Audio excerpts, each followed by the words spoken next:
पहलगाम हल्ल्याचा बदला घेण्यासाठी सुरू केलेल्या ऑपरेशन महादेवची अमित शहांनी सांगितली इनसाइड स्टोरी। पहलगाम हल्ल्यामधील 3 दहशतवाद्यांचा खात्मा केल्यावर शिक्कामोर्तब। पाकव्याप्त काश्मीर परत मिळवण्याची संधी नेहरूंनी गमावली, तर नेहरूंमुळेच चीनला सुरक्षा परिषदेमध्ये स्थान। ऑपरेशन सिंदूरवरच्या चर्चेदरम्यान शहांचा काँग्रेसवरती स्ट्राईक। भारत पाकिस्तान संघर्षावेळी झालेल्या शस्त्रसंधीबाबत डोनाल्ड ट्रम्प खोटं बोलले। हिम्मत असेल तर पंतप्रधान मोदींनी भर संसदेमध्ये सांगावं। राहुल गांधींचं मोदींना आव्हान। ऑपरेशन सिंदूरसाठी सैन्य लढलं, मग मोदी श्रेय का घेतायत? प्रियंका गांधी यांचा सवाल। श्रेय घ्यायचं असेल तर जबाबदारीही स्वीकारा। अमित शहांवरती हल्लाबोल।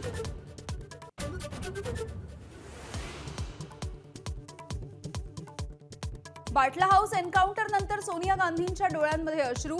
सलमान खुर्शीद यांच्या वक्तव्यावरती बोट ठेवत अमित शहांचा निशाणा, तर उत्तर देताना प्रियंका गांधींकडून वडिलांच्या हत्येची आठवण।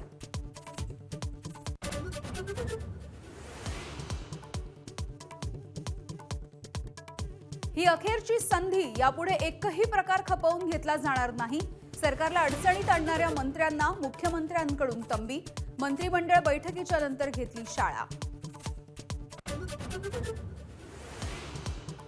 ऑनलाईन रमी आणि वादग्रस्त वक्तव्यामुळे अडचणीत आलेल्या कोकाटेंची खुर्ची शाबूत राहिल्याची माहिती।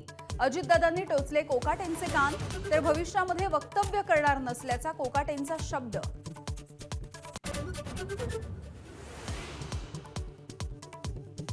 प्रांजल खेवलकरांना अडकवण्यासाठी आरोपी महिला ईशा सिंगचा वापर।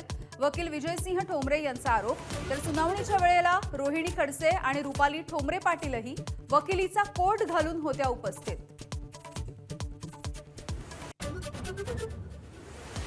लाडकी बहीण योजनेमध्ये 4800 कोटींचा घोटाळा। खासदार सुप्रिया सुळे यांचा आरोप। एसआयटी मार्फत चौकशी करण्याची मागणी, तर पडताळणीशिवाय विरोधक आरोप करत असल्याचा अदिती तटकरेंचा पलटवार।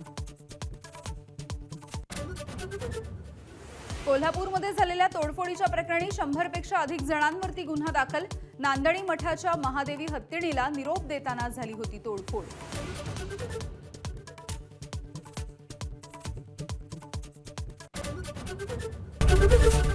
एबीपी माझा, उघडा डोळे बघा नीट।